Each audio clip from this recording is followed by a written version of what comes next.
कहीं त्रिउंगली काम ना करे।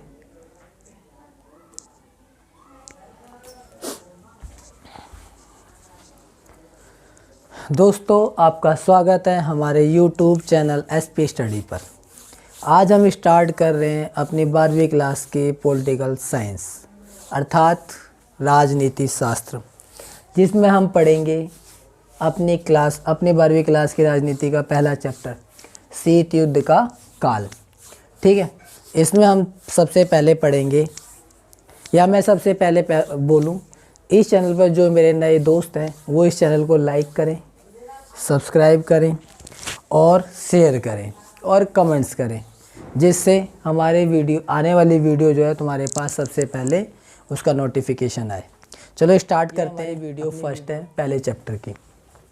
इसमें हम सबसे पहले पढ़ेंगे समकालीन विश्व राजनीति क्या है।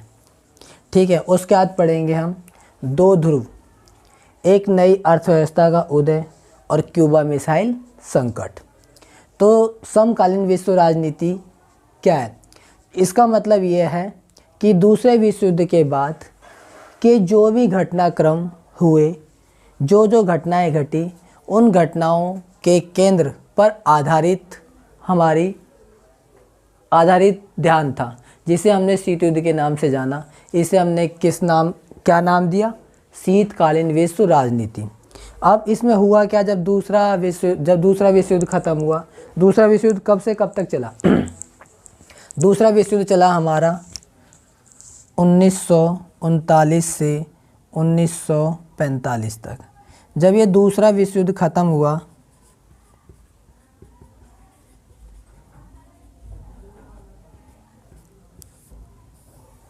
उसके बाद दो नए देश एक नई ताकत के रूप में उभरे। वो देश कौन कौन से थे? एक अमेरिका था और एक सोवियत संघ था। इन दोनों के बीच बाद में होड़ लगी कि मैं सबसे ज़्यादा ताकतवर, उसके बाद इन दोनों देशों ने हथियारों को इकट्ठा करना स्टार्ट कर दिया। चलो आगे पढ़ते हैं हम दो ध्रुव। तो वही दो ध्रुवों की बात यह है कि ये दो जो देश थे, अमेरिका और सोवियत संघ, दूसरे विश्व युद्ध के बाद नई ताकत के रूप में उभरे। तो इन्होंने फिर पूरे विश्व को दो खेमों में बांट दिया। जो दो खेमों में बांटा वो बाद में दो ध्रुव कहलाया। आगे पढ़ेंगे हम दो ध्रुव कौन कौन से थे। एक नई अर्थव्यवस्था का उदय। तो दोनों गुटों से अलग रहने वाले जो देश थे, जिसमें भारत, यूगोस्लाविया, मिस्र, ठीक है, आदि जो देश थे, ये दो देश बाद में आज़ाद हुए और उन्होंने दोनों गुटों में शामिल होने की बजाय एक नया गुट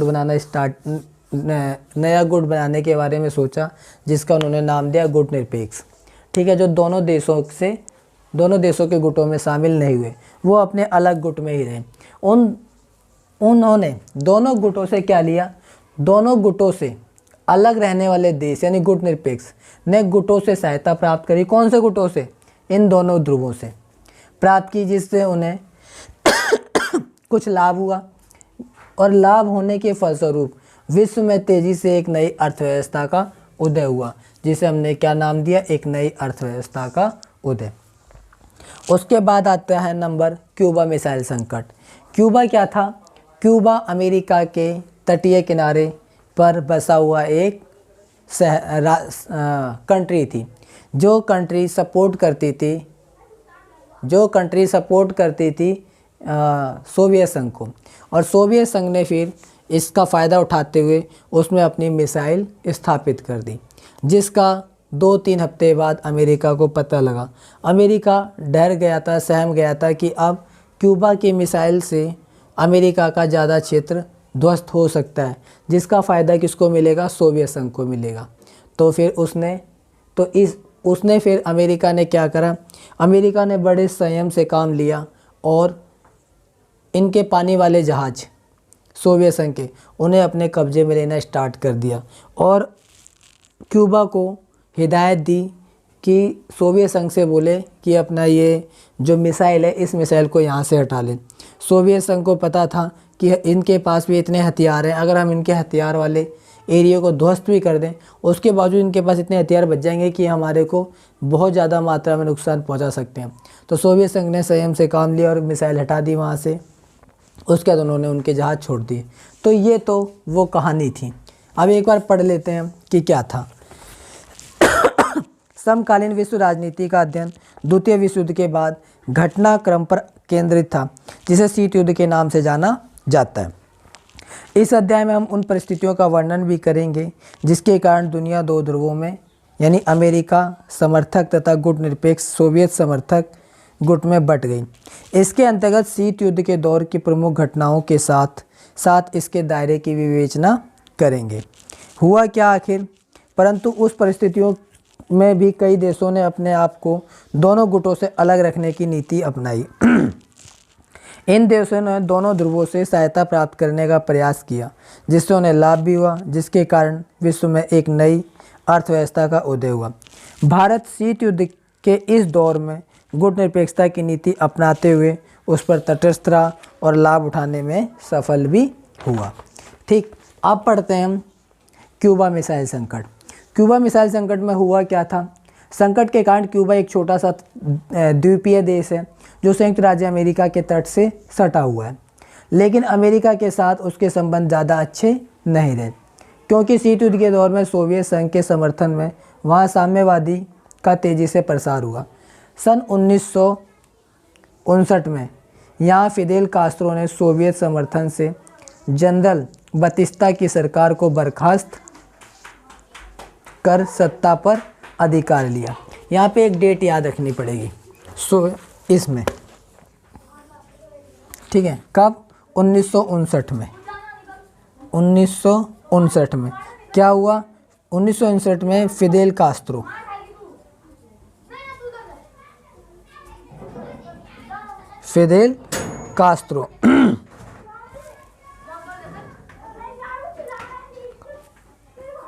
ने सोवियत समर्थन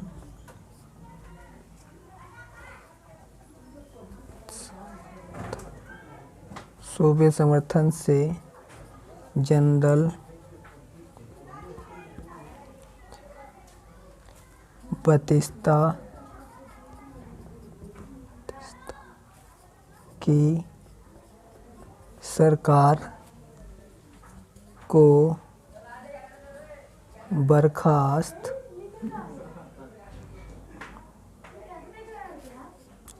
कर सत्ता पर अधिकार किया।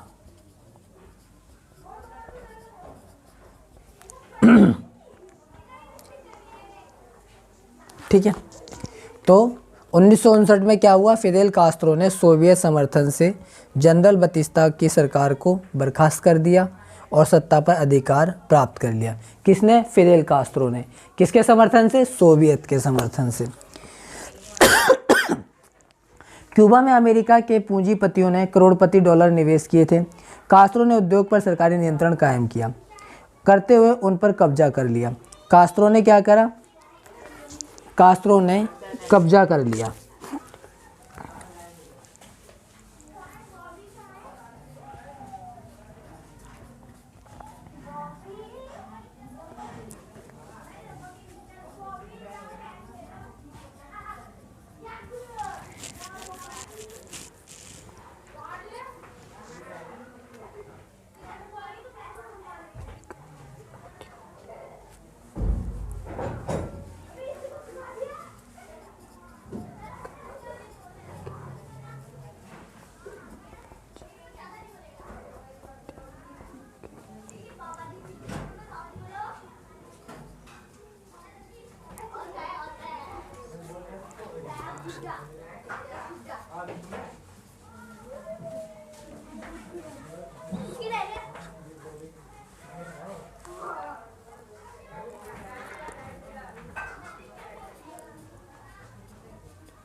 चलो कुछ पॉइंट है ये कि 1969 में फिदेल कास्ट्रो ने सोवियत समर्थन से जनरल बतिस्ता की सरकार को बर्खास्त कर सत्ता पर अधिकार करा। फिर उसने क्या नीति अपनाई?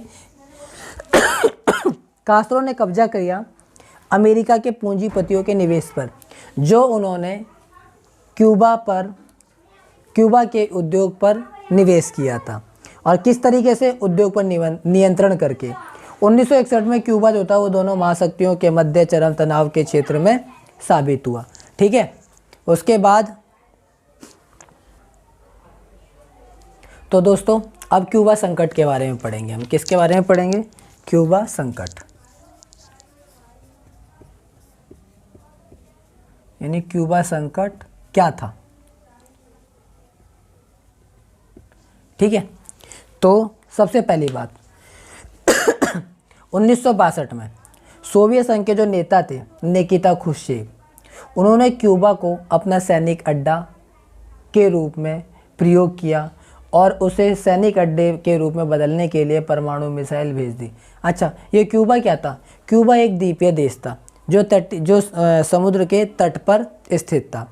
तो जो वहाँ का नेता जो बना था, जिसने क्या कहते हैं फिदेल कास्ट्रो, ठीक, उस फिदेल कास्ट्रो ने समर्थन किया किसका? सोवियत संघ का। और उसने सोवियत संघ की बात मानी कि हमें क्यूबा में मिसाइल स्थापित करने की जगह दी जाए, जिससे हम अमेरिका के ज़्यादा से ज़्यादा एरिया को ध्वस्त कर सकें। तो इस वजह से उन्होंने 1962 में सोवियत संघ के नेता ने, किसने? सोवियत संघ के नेता ने, जो निकिता क्रुश्चेव था, उसने क्यूबा को सैनिक अड्डे के रूप में बदलने के लिए परमाणु मिसाइल वहाँ भेजी। फिर अब हुआ क्या? इससे अमेरिका के राष्ट्रपति JF कैनेडी, अमेरिका के राष्ट्रपति का नाम क्या था? JF Kennedy. तो JF कैनेडी ने तथा उनके सलाहकारों को इस बात के बारे में 3 सप्ताह बाद पता लगा। यानी हम यूँ बोल सकते हैं कि सोवियत संघ और क्यूबा ने दोनों ने इस तरीके से काम किया कि किसी भी देश को कानो कान खबर ना हो कि ये हो क्या रहा है।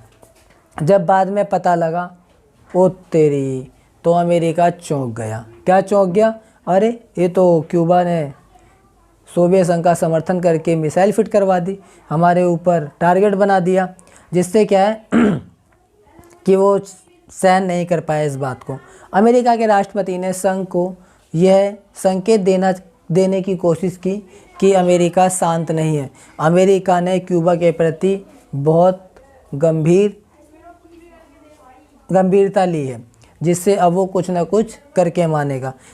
अमेरिका के फिर राष्ट्रपति JF कैनेडी ने क्यूबा की ओर जाने वाले जंगी बेड़ों को रोकने का आदेश दिया। जंगी बेड़ों मतलब वही पानी वाले जहाज, उनको रोकने का आदेश दिया कि क्यूबा की तरफ कोई भी जंगी बेड़े नहीं जाने चाहिए, जिससे क्यूबा को थोड़ा बहुत नुकसान हो।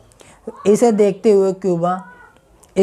हुए फिर उसने क्यूबा को बताया कि तुम ऐसा करो भाई, उससे बोलो सोवियत संघ से कि वो अपने इस मिसाइलों को हटाए, वरना कुछ ना कुछ हो सकता है। इसी बात को लेकर हम कह सकते हैं कि जो क्यूबा मिसाइल संकट था वो अमेरिका और सोवियत संघ के बीच चरम सीमा पर पहुंच गया था, जिससे क्या है कि युद्ध कभी भी हो सकता था।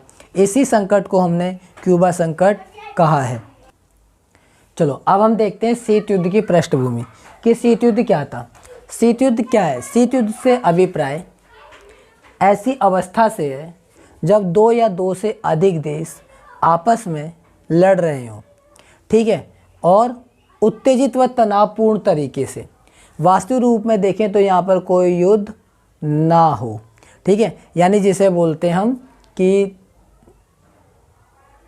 अभी मैं मारता हूँ तेरे को, मैं मार दूंगा तेरे को, मैं, लेकिन लड़ कोई नहीं रहा, उस वाले युद्ध को हम क्या बोलते हैं? शीत युद्ध। यानी इसमें बोला गया कि शीत युद्ध से हमारा अभिप्राय ऐसी अवस्था से है जब 2 या 2 से अधिक देश के बीच आपसी संबंध उत्तेजित व तनावपूर्ण हो, किंतु वास्तविक रूप से कोई भी युद्ध ना हो। ऐसी अवस्था के युद्ध को हमने शीत युद्ध के नाम की संज्ञा दी, ठीक है। इस शीत युद्ध की वजह से पूरा विश्व 2 खेमों में बंटकर रहा। फिर आगे हमने क्या देखा कि हुआ क्या था? दूसरे विश्व युद्ध की विभीषिका, यानी पहला जो विश्व युद्ध था वो 1914 से 1918 तक चला और ये दहला देने वाला युद्ध था। इसने दुनिया को क्या करा, दहला दिया। और अभी इस युद्ध से दुनिया उभरी भी नहीं थी कि दूसरा विश्व युद्ध भी हो गया, जो 1939 से स्टार्ट हुआ और 1945 के बीच चला। ये जो दूसरा विश्व युद्ध हुआ था ये दो गुटों के बीच हुआ था। पहला गुट मित्र राष्ट्र था और दूसरा गुट धुरी राष्ट्र था। ठीक है, इनके बीच उत्पन्न विवादों के बीच में हुआ था, यानी इन दोनों गुटों के बीच कुछ विवाद रहे होंगे, उन विवादों को लेकर दूसरा विश्व युद्ध हुआ था। इस दूसरे विश्व युद्ध में जो दो गुट थे वो ये थे। पहला गुट था अमेरिका, रूस, ब्रिटेन, फ्रांस, और दूसरा गुट था जर्मनी, इटली और जापान। ठीक है, जब पहले गुट में अमेरिका, रूस, ब्रिटेन, फ्रांस और दूसरे गुट में जर्मनी, इटली, जापान थे। यह युद्ध यूरोप के बाहर भी फैल गया। यह युद्ध इतना बुरी तरीके से चला कि इन दोनों यूरोप में यानी इन दोनों गुटों के बीच तो हुआ ही हुआ, और यह युद्ध इन यूरोप से बाहर भी पहुंच गया। कहाँ पहुंचा ये?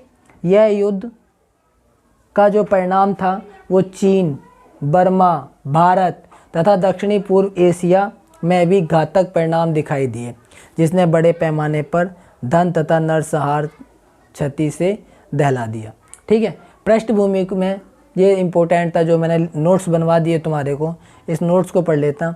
अब हम थोड़ा सा डीपली पढ़ लेते हैं। हुआ क्या था? शीत युद्ध का अर्थ है वो हमने लिख ही लिया है यहाँ पर।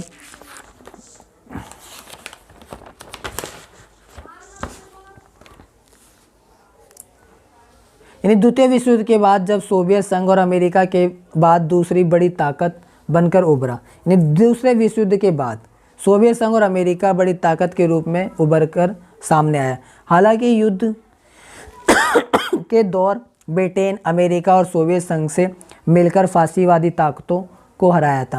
यानी इन सब ने मिलकर, अमेरिका, ब्रिटेन, सोवियत संघ, सब ने मिलकर किन को हराया था? फासीवादी ताकतों को हराया था। लेकिन युद्ध के ख़त्म होने के बाद उनमें आपस में टकराव और तनाव उभरने लगा, उनके संबंध बिगड़ने लगे। इसी टकराव व तनावपूर्ण स्थिति का नाम हमने शीत युद्ध का नाम दिया। फिर दूसरे विश्व युद्ध की विभीषिका कह रहा है कि यह पहला जो विश्व युद्ध था 1914 से 1918 के बीच चला, और अभी जिसने पूरी दुनिया को दहला दिया था। अभी दुनिया जो है इस युद्ध के परिणामों से उभर भी नहीं पाई थी कि दूसरा विश्व युद्ध हो गया, जो 1939 से 1945 के बीच चला। इसमें जो छिड़ा ये युद्ध वो मित्र राष्ट्र तथा धुरी राष्ट्रों के बीच में हुआ। ठीक, पहले गुट में अमेरिका, रूस, ब्रिटेन और फ्रांस आदि थे, जबकि दूसरे गुट में जर्मनी, इटली और जापान थे। इस प्रकार विश्व के सभी शक्तिशाली देशों में इस महायुद्ध में भाग ले रहे थे। यह युद्ध पहले महायुद्ध से बहुत ज़्यादा प्रलयकारी साबित हुआ। यह यूरोप के बाहर भी फैल गया, जिसके जो कहाँ तक गया? चीन, बर्मा, भारत तथा दक्षिण पूर्व एशिया के कई हिस्सों में भी गया। इससे घातक परिणाम दिखाई दिए। विश्व में एक बार फिर से बड़े पैमाने पर नरसंहार और धन क्षति हमारे सामने आई। कर दिया। अब हम पढ़ते हैं जापान पर परमाणु हमला। ठीक है, कि जापान पर परमाणु हमला कैसे हुआ। जापान पर परमाणु हमला 2 मई 1939 को हुआ। क्या कि दूसरा विश्व युद्ध जब चल रहा था तो 2 मई 1945 को इटली ने आत्मसमर्पण कर दिया कि अब इससे आगे युद्ध लड़ना हमारे बस की बात नहीं है। उसके तुरंत ठीक 5 दिन बाद जर्मनी की सेना ने भी आत्मसमर्पण कर दिया कि अब भाई हम भी आगे युद्ध नहीं लड़ सकते। जब इटली ने समर्पण कर दिया तो हम भी समर्पण कर देते हैं। अमेरिका जानता था कि अब बचा अकेला जापान, ये भी आत्मसमर्पण कर देगा, लेकिन फिर भी उसने उस बात को ध्यान न रखते हुए परमाणु बम जापान के 2 राज्यों में गिर मारा। पहला क्या था? पहला जो राज्य था वो था, और ये बम कब गिरा? 8 मई तक यूरोप का दूसरा महायुद्ध समाप्त हो जाता, क्योंकि अमेरिका जानता था कि 8 मई तक यूरोप का दूसरा महायुद्ध जो है वो समाप्त हो जाएगा, क्योंकि दोनों देशों ने आत्मसमर्पण कर दिया और अब जापान भी कर देगा। परंतु दूसरे विश्व युद्ध का अंत जापान के 2 शहरों पर बम गिर कर किया गया। एक हिरोशिमा था, एक नागासाकी था। हिरोशिमा पर लिटिल बॉय, बम का नाम, परमाणु बम का नाम, संज्ञा दी गई बम को लिटिल बॉय के नाम से और फैट मैन के नाम से। ठीक, ये जो लिटिल बॉय था वो 15 किलोग्राम टन का था। ठीक, और जो फैट मैन था वो 21 किलोग्राम टन की क्षमता वाला बम था। ये जो गिरा गया हिरोशिमा पर वो 6 अगस्त को गिरा गया और 9 अगस्त को गिरा गया नागासाकी में। और इस बम के गिरने के बाद जापान आज तक उसके परिणाम को झेल रहा है। वहाँ का जो वातावरण है वो इतना प्रदूषित और इतना विषैला हो गया है कि उनके वंश में आज तक जो कोई भी जन्म लेता है वो विकलांग ही पैदा होता है। यानी जापान अभी तक इस दूसरे विश्व युद्ध की मार को झेल रहा है। अब हुआ क्या? ठीक, परमाणु बम गिराकर युद्ध को बंद कर दिया गया। विश्वव्यापी आलोचनाएं। फिर विश्व स्तर पर देशों ने अमेरिका की आलोचना की कि जब अमेरिका को पता था कि ये दूसरा विश्व युद्ध समाप्त हो जाएगा, क्योंकि जब वो इटली और जर्मनी इन्होंने आत्मसमर्पण कर दिया तो जापान भी कर देगा। इस बात को जब अमेरिका जानता था तो उसे परमाणु बम गिरने की क्या ज़रूरत थी? वो परमाणु बम गिर के क्या साबित करना चाहता था? ठीक है, जिसकी मार इतने सालों के बाद भी जापान को आज झेलनी पड़ रही है। तो विश्वव्यापी स्तर पर अमेरिका की बहुत ज़्यादा मात्रा में आलोचनाएं हुई। ठीक है, अब आलोचनाओं में था क्या? अमेरिका, देखिएगा इधर से, ठीक है, अमेरिका जानता था कि जापान समर्पण करेगा, तब भी उसे बम गिरने की क्या ज़रूरत थी जब अमेरिका जानता था। दूसरा क्या है? वह सोवियत संघ को दिखाना चाहता था, क्योंकि सोवियत संघ उसी का साथी देश था। वो उसे दिखाना चाहता था कि अमेरिका ही एकमात्र ऐसा देश है जो दुनिया की सबसे बड़ी ताकत है। ठीक, और इसके साथ साथ इस दिखावे के चक्कर में कि सबसे बड़ी ताकतवर है, मेरा मानना है कि इस दिखावे के चक्कर में उसने जापान का तो सत्यानाश कर दिया। अमेरिका के समर्थकों का भी, अभी अमेरिका के समर्थक हैं जो और बेवकूफ़ हैं, उनका ये मानना था कि इस महायुद्ध की विभीषिका को रोकने के लिए अमेरिका द्वारा इस परमाणु बम को गिरना बहुत ज़रूरी था, जिसकी वजह से दूसरा विश्व युद्ध ठहरेगा। ठीक है, ये तो सरासर जापान के साथ अन्याय था, ये हम भी बोलेंगे। ये थी हमारा पहला लेक्चर। हम स्टार्ट करेंगे अब अगला लेक्चर बाद में। तो अभी के लिए बाय बाय। जिन दोस्तों ने अभी तक हमारे इस चैनल को सब्सक्राइब नहीं किया है वो हमारे इस चैनल को सब्सक्राइब कर लें, लाइक कर लें, शेयर कर लें, बेल बटन को दबा दें, जिससे हमारी आने वाली नई वीडियो का नोटिफिकेशन आपके पास सबसे पहले आए। Bye bye.